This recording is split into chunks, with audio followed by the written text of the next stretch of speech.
देखो, इसमें रोने की कोई बात नहीं है। प्लीज मेरी बात सुनो। बाबा मैं मजाक कर रहा था, डैड राजी हो गए। तुम झूठ बोल रहे हो। मैं सच कह रहा हूँ। तेरी कसम।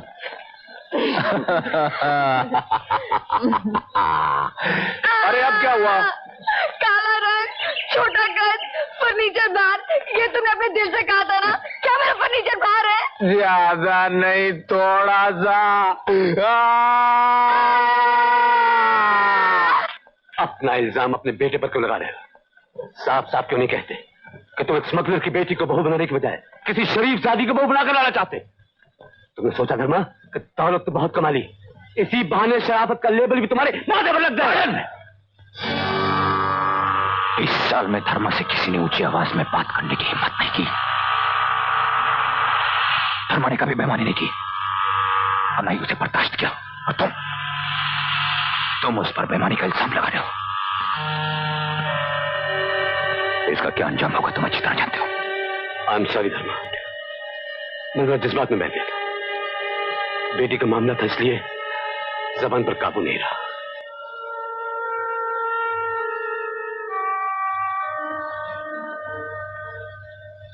तुम्हें एक बार अपना दोस्त कहा था, इसलिए माफ कर रहा हूं। तुम्हारी जगह कोई और होता तो। मैं जानता हूं धर्मा, मैं वाकई शर्मिंदा हूं।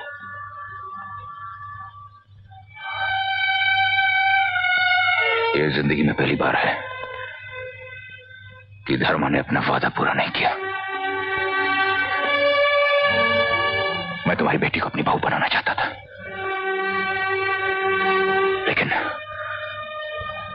लेकिन मैं नहीं जानता था कि मेरा बेटा किसी और को चाहता है।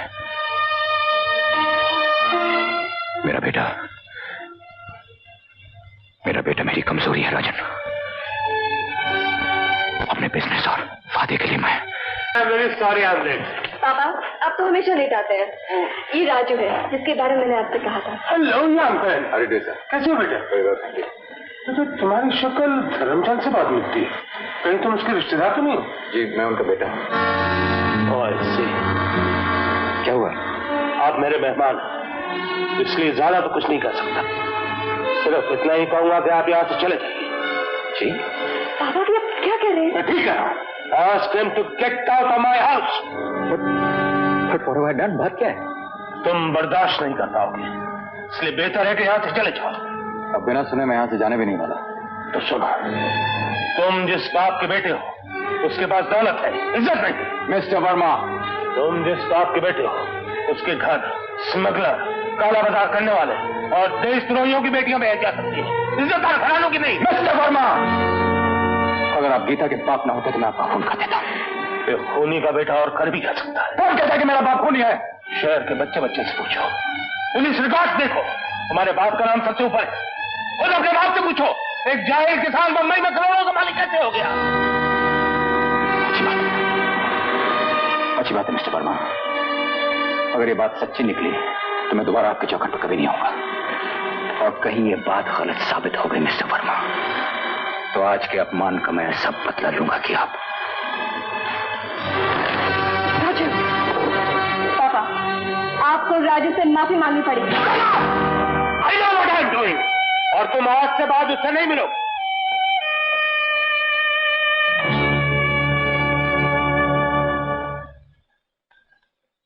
डैड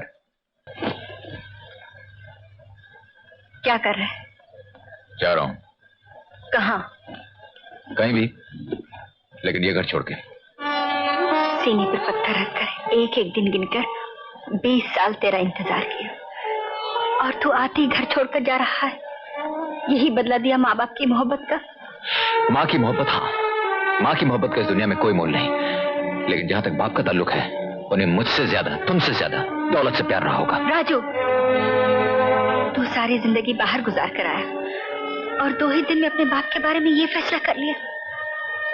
तू क्या जाने कि तेरे बाप ने क्या क्या जुल्म सहे।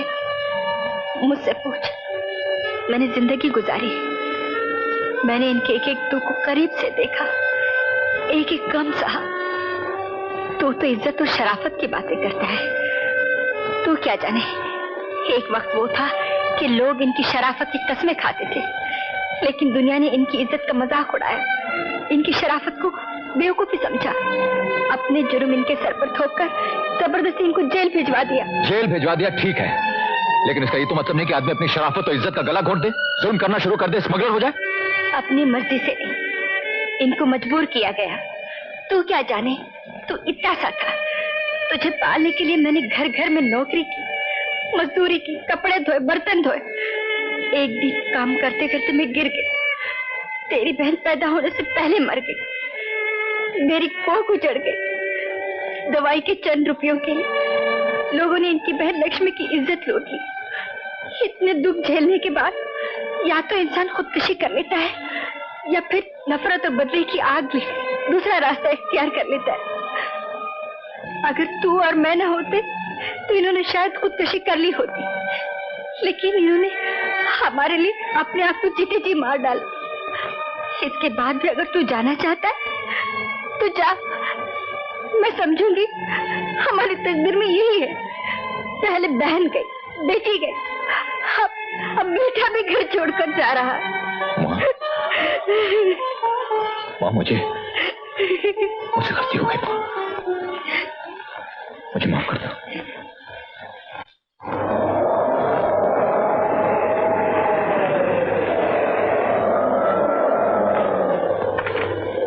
मैं काफी देर से तुम्हारा इंतजार कर रहा हूँ। क्यों बुलाया था मुझको? आज हम पुलिस वालों की याद कैसे आ गई? खान, आज मैं तुमसे एक पुलिस अफसर नहीं, एक दोस्त की हैसियत से मिलने आया हूँ। चलो कुफ्र टूटा खुदा खुदा करके, कहो।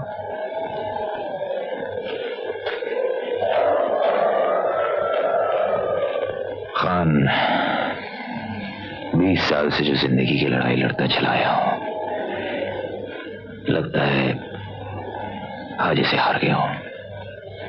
मिस्टर वर्मा ने अपनी बेटी का हाथ मेरे बेटे के हाथ में देने से इनकार कर दिया। वो तो एक दिन होना ही था धर्मा, और यही 20 साल से मैं तुम्हें समझाता है एक दोस्त की हैसियत से। अगर तुम कभी नहीं माने, बस तुम जीतते रहे और हम हारते रहे।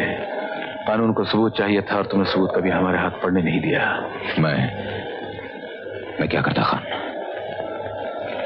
तुम तो जानते हो कि मैं एक सीधा साधा देहाती था, पेट की आग बुझाने शहर चला आया, लेकिन उन कमीनों ने मेरी सादगी का फायदा उठाकर मेरे घर को जला डाला। और उस आग से तुम सारी दुनिया को जलाने लेकर पड़े। कानून के फैसले का इंतजार नहीं किया तुमने। तो और क्या करता मैं? थोड़ी देर के लिए मान लो कि तुम्हारा कानून उन्हें सजा दे भी देता, वो तो फांसी के तख्ते पर चढ़ जाते, लेकिन मुझे क्या मिलता? क्या मेरी बहन, मेरी बेटी मुझे वापस मिल जाती? और तुमने जो मनमानी कर ली से तुम्हारी बहन और तुम्हारी बेटी तुम्हें वापस मिल गई। इस समाज में रहना है तो उसके कानून का लिहाज रखना होगा। अपनी 1.5 ईंट की अदालत बनाकर आप अलग नहीं रह सकते। कोरे कागज पर दस्तखत तुमने किए थे, गलती तुम्हारी थी, और अपनी गलती मानने के बजाय तुमने कानून पे इल्जाम लगाया, बगावत पर उतरा है। ये उसी का नतीजा है। 20 साल पहले जो तुमने जहर बोया था, आज वही तुमको काटना पड़ रहा है। तुमने कभी अंदाजा लगाया तुमने अपनी क्या हालत बना ली है? तुमने अपने आप को जीते जी मार डाला है। याद है वो धर्मा जो गांव से आया था, कितना खुश था वो, खुद हंसता था और सारे जमाने को अपने साथ में हंसाता था। और कभी इस धर्मा की तरफ देखा है जिसकी हंसी खुशी सब दौलत के ढेर के नीचे दब के रह गई है? जबान से बोलते हुए डरता है, खामोश रहता है, न खुद खुश है, न बीवी खुश है, न औलाद खुश है। धर्मा, मैं सारी जिंदगी तुमको यही समझाता था मैं तुमको। तुम तो समझे नहीं, लोग मुझे गलत समझ बैठे। वो समझे खान धर्मा के साथ मिला हुआ है, उससे रिश्वत लेता है, तभी तो उसके खिलाफ सबूत नहीं पैदा करता है। नतीजा ये हुआ कि मैं जहां था वहीं कम ही रह गया। मैं तमाम सबके सब साथी सब बड़े ओहदों पर पहुंच गए, मैं वहीं कम ही रह गया,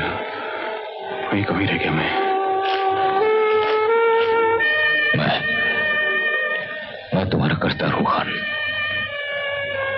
मेरी जिंदगी पर समाज, कानून, औलाद सबका कर्ज चढ़ा हुआ है, और जब कर्ज अदा करने की बारी आएगी तो सबसे पहले तुम्हारा कर्ज अदा करूंगा। लेकिन मुझे थोड़ा वक्त चाहिए खान, मुझे थोड़ा वक्त चाहिए।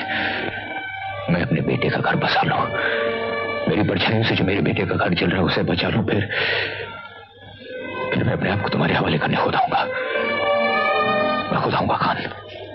लेकिन एक बात समझ लो धर्मा, यहां तक पहुंचने के लिए तुमने 20 साल लगाए हैं। वापसी में तुम्हें कानून के रास्ते से गुजरना होगा और वहां भी शायद तुम्हें 20 साल ही लगेंगे।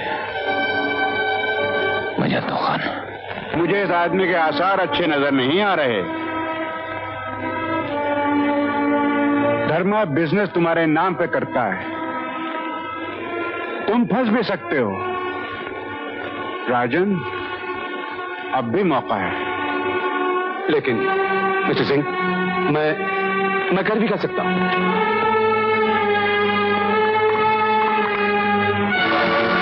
Phone? No, it's impossible. Mister Singh, हमारे पास ऐसा कोई आदमी जो धर्मा यहां ना सही, हांगकांग में तो है। हांगकांग के बॉस को टेलीफोन कर दो, उनसे कह दो धर्मचंद बुढ़ा हो गया है, अब उसे छुट्टी दे देनी चाहिए।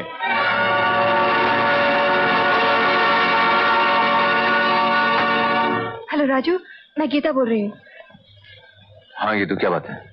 राजू, मैं घर छोड़कर आ गई। ये क्या किया तुमने? अभी कहाँ से बोल रही हो? Centre hotel. Centre hotel? अच्छा मैं भी आता हूँ।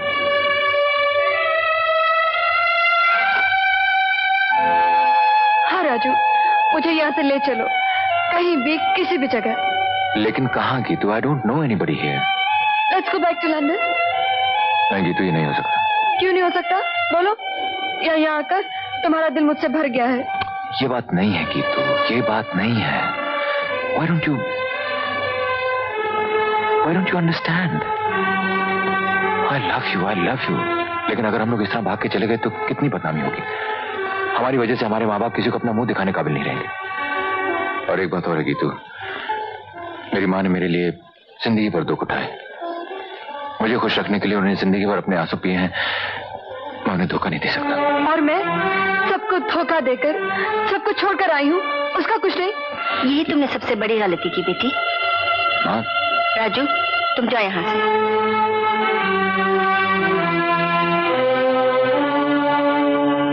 बेटी, जानती हो क्या गलत कदम उठाया तुमने? तो अपने स्त्री धन का अपमान किया है तुमने। लड़की जिंदगी में सिर्फ 2 बार घर छोड़कर जाती है। एक बार जब अपने माँ बाप के घर से उसकी डोली जाती है, दूसरी बार अपने पति के घर से उसकी अर्थी उठती है। बस यही लड़की की जिंदगी है।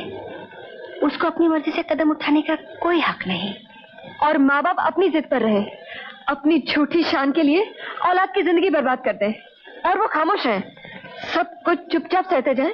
खामोश रहना और चुपचाप सब कुछ सहने का नाम ही औरत है। तुम ही बताओ माँ जी, राजू के डैडी ने जो कुछ भी किया उसमें राजू का क्या लेना देना? उसमें उसका क्या कसूर? बाप के जुर्म की सजा बेटा क्यों भुगते? होता है बेटी, ऐसा भी कभी होता है कि जुर्म कोई और करे और सजा किसी और को भुगतनी पड़ती है। सारी जिंदगी ऐसी गुजर गई। जवानी कब गई, बुढ़ापा कब आया, पता ही नहीं चला। सब कुछ चल गया। माफ करना बेटी, पुरानी बात याद आ गई।